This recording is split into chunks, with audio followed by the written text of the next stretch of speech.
Our party has competed their way through the Festival of Merit and done pretty well up until this point.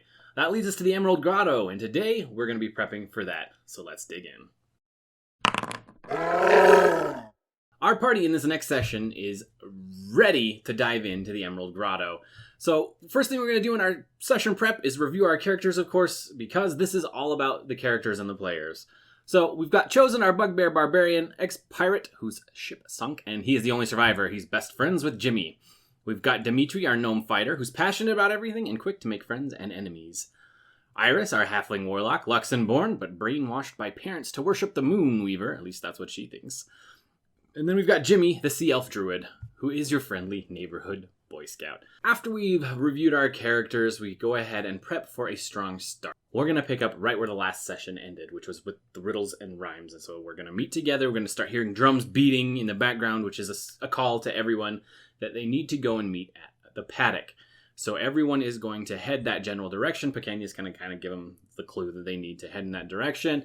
Explain what's going on, that there's every year the elders of the city announce who's participating in the finale at this paddock, and then they're going to head that general direction. That's our strong start. A couple of scenes, and I'm going to do this a little bit differently than I have in the past. In the past, I've had scenes and locations and kind of had them split up a little bit, but we're going to try and cram them in together just to see how it works this time. I think it's okay to switch up and mix in different things as you're DMing to get a real feel for what works for you, and you can't know if something else works better unless you try.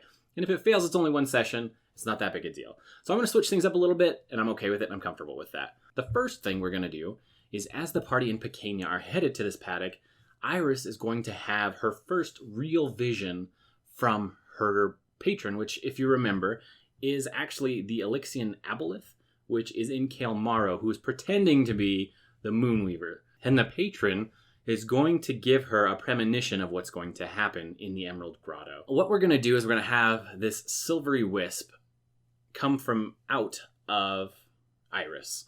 And I'm going to have her make a very high charisma saving throw. I don't think she can even make it. So the reason I'm going to have her make it is to think that there is potentially a chance when really there isn't. I know people tend to say that's not a great idea, but I like to have my players roll dice because it's fun, and it kind of gives them the illusion that there is a way that they could escape this, even though that's not really the case. After a minute or so, the wisp is going to grow in size, and it's going to transform into a shark, and it's going to swim through the air, kind of attacking indistinguishable foes.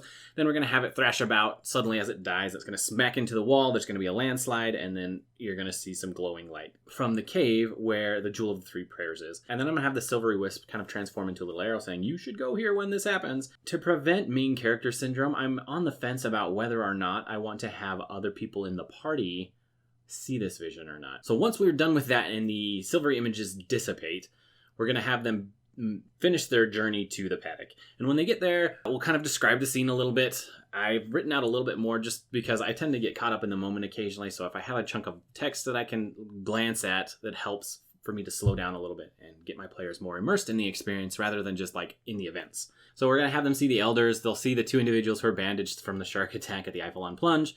They'll give them a few minutes as kind of things, people are gathering still and whatnot. If they want to go talk to somebody, they can. They can go talk to the two shark attack survivors. They can talk with Pequena, or we may just jump straight into the meat of things. If that's what they want to do, that's fine. Once they're ready, we're going to have a loud drum beat for several seconds to silence everybody, and then Elder Ushru is going to step up and kind of give the introduction to the finale. A little bit adapted from the book itself, what I've got here. Once he kind of gives his first little spiel, he's going to then announce that the Norgab Horde team is in the lead with 45 points, and the Gakthis clan is in second with 30 points. Whoever wins this finale is going to get 20 points, so whoever wins this will be the winners. After Elder Ushru explains all of this, he's going to have the procession start from the paddock all the way to the Black Islands, where the Emerald Grotto race will take place.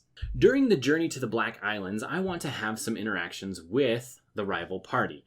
And I've got a few bullet points here on things that I want them to talk about as they journey. And we don't have to hit all of these, but they're just to give me some ideas beforehand. So Io will have her just wishing them luck, how long they've been in Jagao. Dermot is going to express thanks to Dimitri. I really want to have a heartwarming interaction here between Dermot and Dimitri because I feel like the relationship is the strongest out of any of the rival party versus my player's party. Galceriad will ask them about the riddles and how they did and how they handled it because that's something that he's interested in. Irvin is going to talk to Iris about her pie eating contest. After this is all over, he'll invite them to have drinks because he's a party animal. Maggie is going to talk to Chosen about his tactics during the arm wrestling and how he used those tactics to win.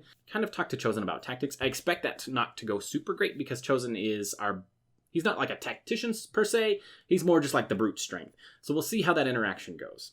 Eventually, they're going to make their way to the Black Islands and to the Emerald Grotto entrance, where Elder Kolbukaz is going to present them with potions of water breathing and explain that these will last for 1 hour. And then Elder Ushru is going to kick off the actual race. From there, the players are going to roll initiative, and if our group check is above 13, my party will go first. Otherwise, the rival party goes first, and we jump straight into the Emerald Grotto. So I want to show you what I've prepared in Notion. So you click this. This is just a location in my campaign database. You can see I've got copies of the player version and copy of the Dungeon Master's version. And we're just going to dive straight in. So here are some things that I think are worth noting. Like the features, I want to have this handy so that I know if my players ask a question about like how high the ceilings are, things like that. I have it right in front of me. Then I've got the location, and I've color-coded these based on the paths that the players can take. So green is you're going to take this no matter what, which is 1, 2, and 3. And then on the tail end of this, 10, 11, and 12. And then we've got purple for the eastern path, which is 3, 4, 5, and 6. And then we have an orange color for the southern path, which is 7, 8, 9, and then eventually 10. I'll have the book in front of me so that I can read off the descriptions and the box text and things like that if I feel like it. But I've also got this here with the important information for each of the locations. For example, on the grotto entrance, it just looks like a dead end. If you make a DC 13 perception check, you'll notice that the tunnel dips below the sea level and you're going to have to go underwater. I've also color-coded everything, so the perception, any checks are in green. The number of rounds it takes will be in blue because we're going to have to keep track of the number of rounds, and depending on how well our players do, determines how the end fight in Area 10, E10 goes. So we've got a bunch of different things here.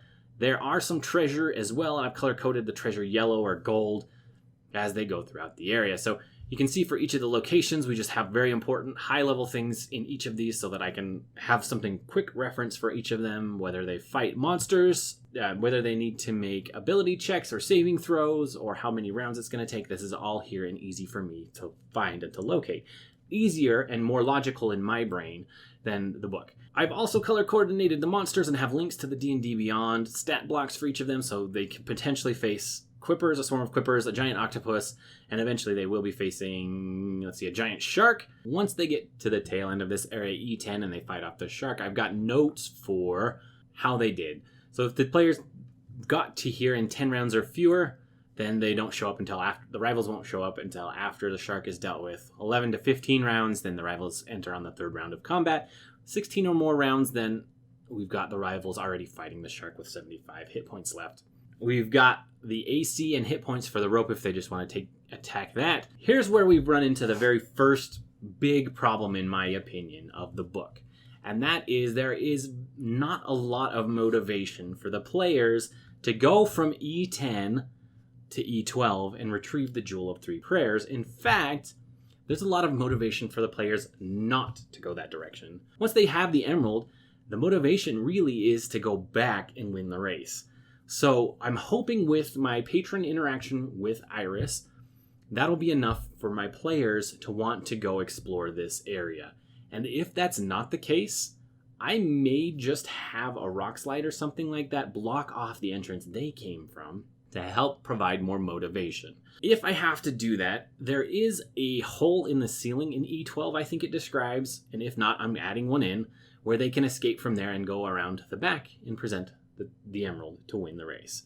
It's super important that the players go and find the Jewel of Three Prayers in Area E12. The book provides scenarios for which the players go and retrieve the jewel, and also a scenario where the rivals go and get the jewel.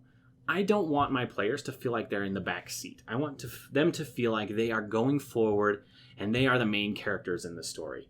So for me, it's important that they are the ones that go and find the jewel. It's a little bit railroady, but it's also important for the story to progress and for them to feel like they are the main characters of the story that we're telling together. Once they get into Area E12, the rival party may come with them, but I'm going to have provide my players with plenty of opportunity to be the first ones to go grab the jewel and have the vision. I've seen mention in the Call of the Netherdeep subreddit to have both the rival party and the players experience the vision. I'm leaning more towards just having my party have the vision so that, again, they feel like the main characters of the story.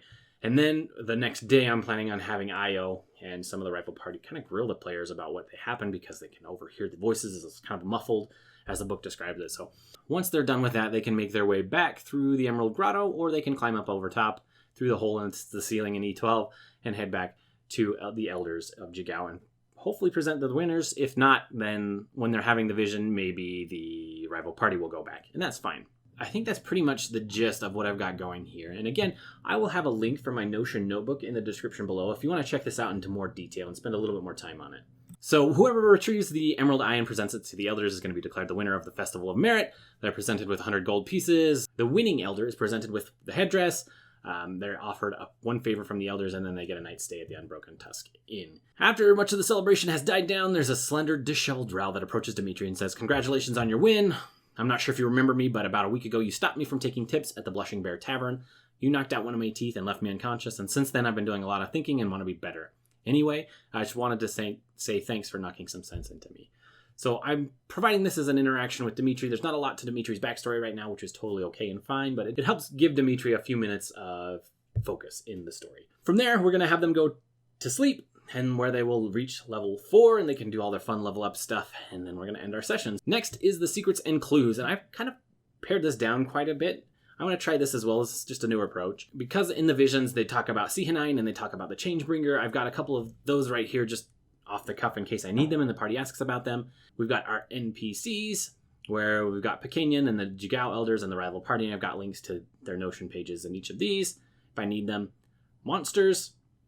In the Emerald Grotto, I've got D&D Beyond links to the stat blocks for each of those, and I expect I'll just click on these when I'm in the Emerald Grotto Notion page, but just in case I need them, here they are. And then Treasure, this is just a summary to make sure that I fully understand what my players are receiving so that I can plan accordingly. I've got some water-breathing potions, healing potions. These are all things that they can find in the Emerald Grotto. Spell Scroll, Thunderwave, Dust of Dryness, Moontouch Spear. I'm going to make it a +1 Moontouch Spear. In the book, it actually doesn't talk about anything. It just kind of alludes to the fact that it's a Moontouch Spear, and I'm going to make it +1 just because it's fun, and I like to give out magical items to my players because they enjoy it. And then, obviously, the big one is the Jewel of 3 Pairs in its dormant state. Things to create. I actually created everything I need in preparation for previous sessions, so if you want to print out the item descriptions, magic item descriptions, I'll have a link for that below. And that's it. That's preparation for our next session, which should hopefully go really well. I'll let you guys know how that goes in the next video. Thank you guys so much for watching. I really do appreciate it, and we will catch you in the next video.